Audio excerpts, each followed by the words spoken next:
Hello again and welcome to another Genestealer cult video. Now before we get into today's video, I would like to say a big thank you to Zara Kane for sending in some pictures of their awesome Genestealer cult and Brood Brother army. This is the way I want to do my Genestealer cult. Loads and loads of neophytes and Brood Brothers just pounding along in loads of vehicles and armour. Just looks absolutely fantastic. Love some of the conversions in this army. I mean, look at this one. Absolutely fantastic. Flying hovercar, classic limo. Really, really impressive army, Zara. Thank you for sending these pictures in. If anyone else has got any cool pictures they want me to use in my videos, please post them on my Facebook page or email them to me. Links and email addresses are down in the description below. Now, without further ado, let's get into today's video. Now, it's very fitting. These pictures are very fitting for the Genestealer cult tactic that I want to be talking about today, because Zara likes to run the army as Twisted Helix. And you know what? We'll be talking about a bit of a cheeky Twisted Helix Genestealer cult tactic today. So this is a bit of a theorycraft idea, guys. Unfortunately, with the way the UK lockdown is at the moment, it's a little tricky for me to get some games in. But on paper, this sounds like a vague outline of potentially a good idea, a good way of running your Genestealer cult. Now, what we're going to be looking at is Twisted Helix, as mentioned. Okay, now a lot of people look at the Twisted Helix trait because it gives you an extra strength across the board, and it's really good for your aberrants. It puts them into a certain strength bracket, it puts all your acolytes into a certain strength bracket, and just overall, you know, +1 strength, making your a lot of your basic acolytes and stuff strength 5. It's nothing to be sniffed at. But I actually want to take a little bit of a look at the other part of the Twisted Helix cult creed, which is you get +2 to your advance rolls. Now that's really interesting for me, because I think that it's actually quite possible for you to get a really, really fast, like foot-slogging style army of Genestealer cult. Now I know that a lot of the time your Genestealer cult players are going to be there thinking, well, I want to be taking loads of guys that I want to deep strike them in. But I've always maintained that deep striking with Genestealer cult can sometimes be a bit of a trap for your combat units, because yeah, they might deep strike in, and you could do things like Four-Armed Emperor and then Clamavus, and and then you can spend 3 CP to move a bit closer, but it's a bit tricky and people can just screen you out. Even like the minimum of units, people can screen you out. Now, there are some other, deep striking, hand flamers, really good, and we'll be talking about those in another video.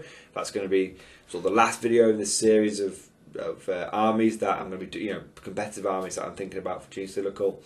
We've done, the last one we talked about was Metz Genestealer cult, and now we're talking about this foot style army.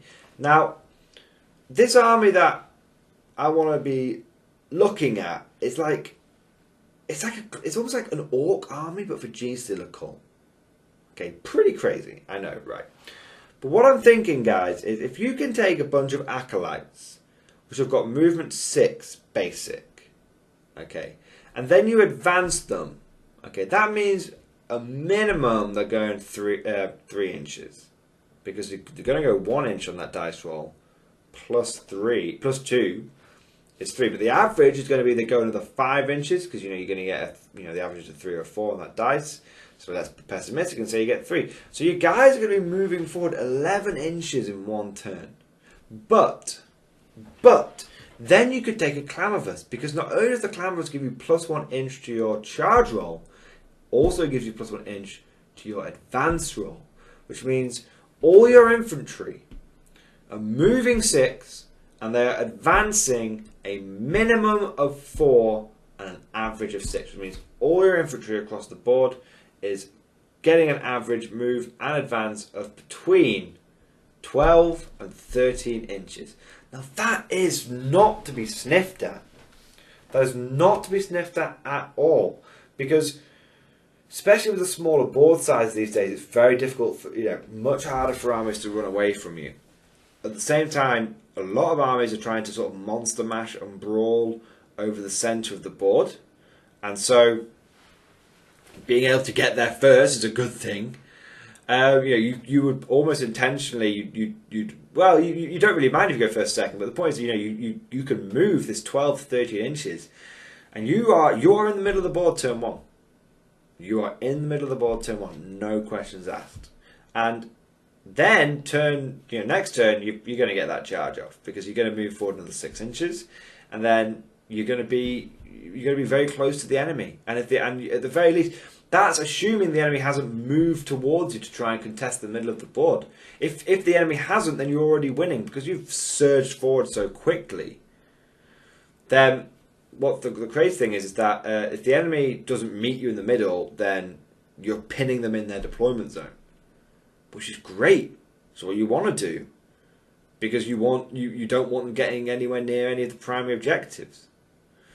Now, another thing so how would I do this? Well, first off, I'm just going to say straight up, I would run it with a baseline of like 100, maybe. You should just accept the fact you're going to give up within the ranks. That's the first thing to say.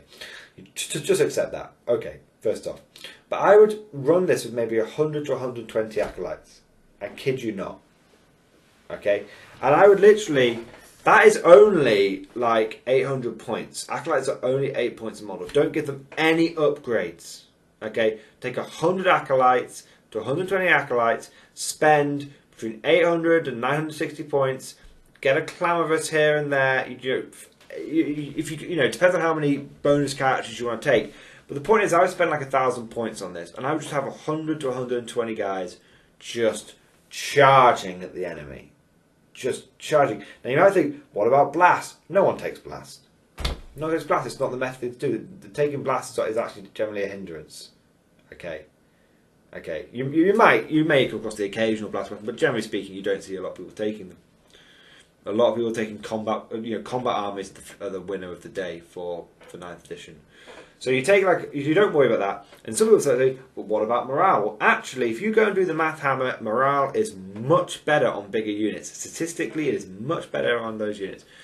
Other thing to mention is, guys, that, take a Patriarch. It makes most people around him fearless.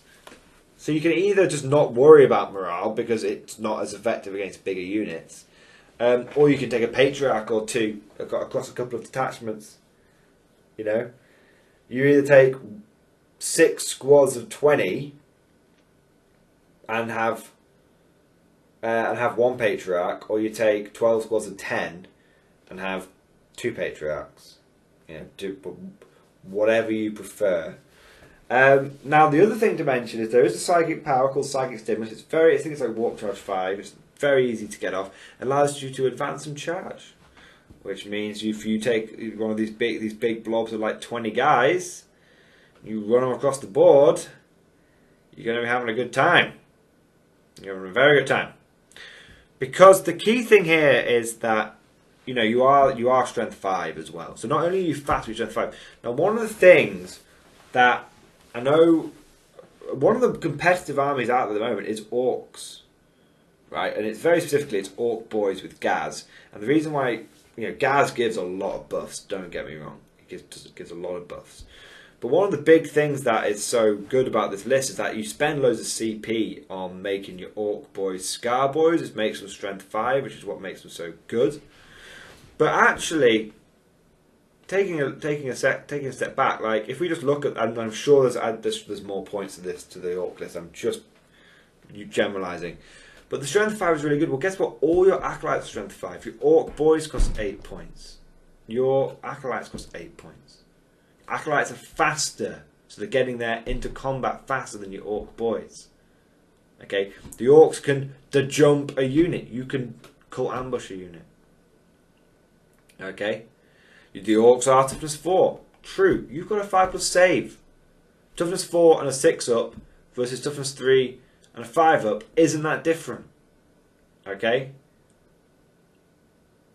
I mean, someone's going to tear me apart in the comments, that I'm sure. But, by and large, I guess the AP shreds you. So, okay, you know what? You're not as durable. Fair enough. The Orc Boys, they get 2 attacks base, 3 for being in big mobs, and another one for Gaz, and I think they can get another one. Orc Boys can get up to, 3 or 4 attacks each. Fair enough. Genestealer cult guys, they come with 2 attacks each base, and you get a cult knight, so you've got 3 attacks all the time. Okay, no matter what. And those attacks are AP -1. The orc attacks aren't AP -1. So you've got maybe 1 less attack, but you've got AP -1 minimum. And then, if you get 6s, those attacks become like AP -3. So you've got a lot of... You may not have as many attacks, but you have the same strength, and you've got decent AP. Which is important. One of the big things that screws choppers over is that there's no AP, right? So yeah, it's just crazy.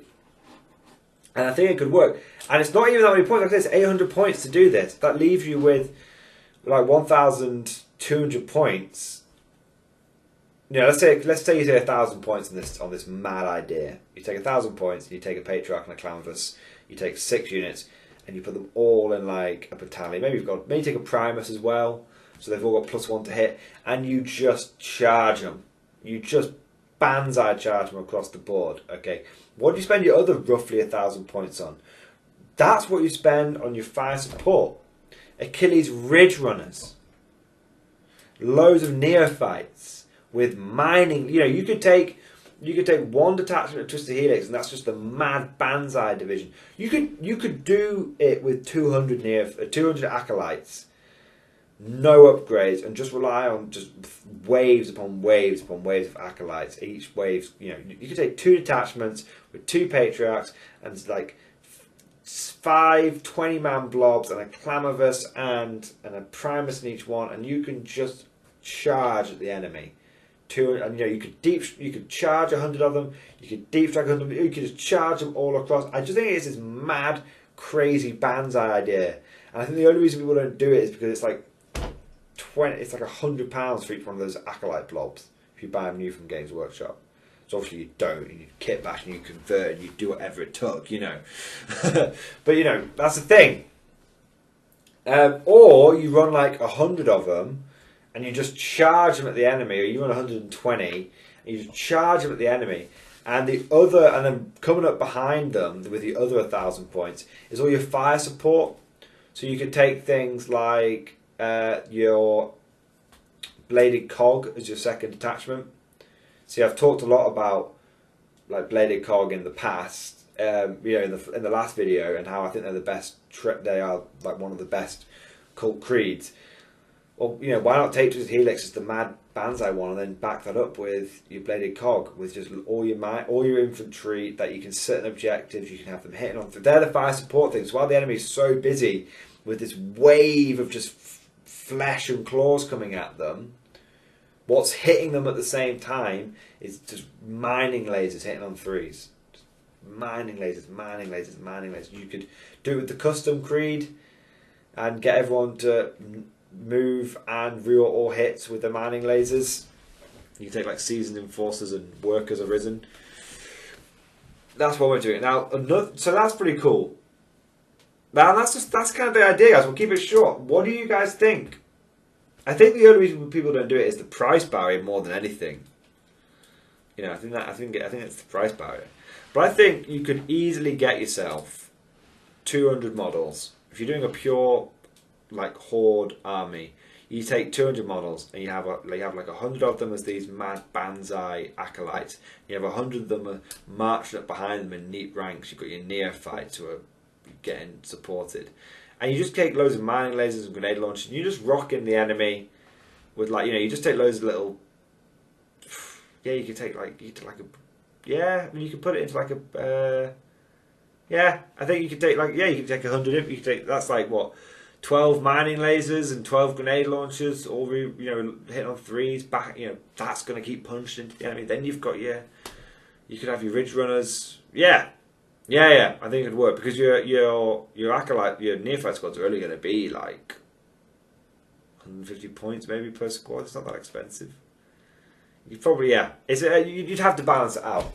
I think probably taking the ridge runners would be a good one as well. But let's leave it there, guys. So anyway, let me know. What do you guys think? Is it a good idea? Is it a bad idea? I don't know. I've got some crazy ideas going through my head at the moment. You know, there's another thing I want to talk about with, like, what about, you know, Atalan Jackals? Could they be some sort of crazy assault unit? I don't know.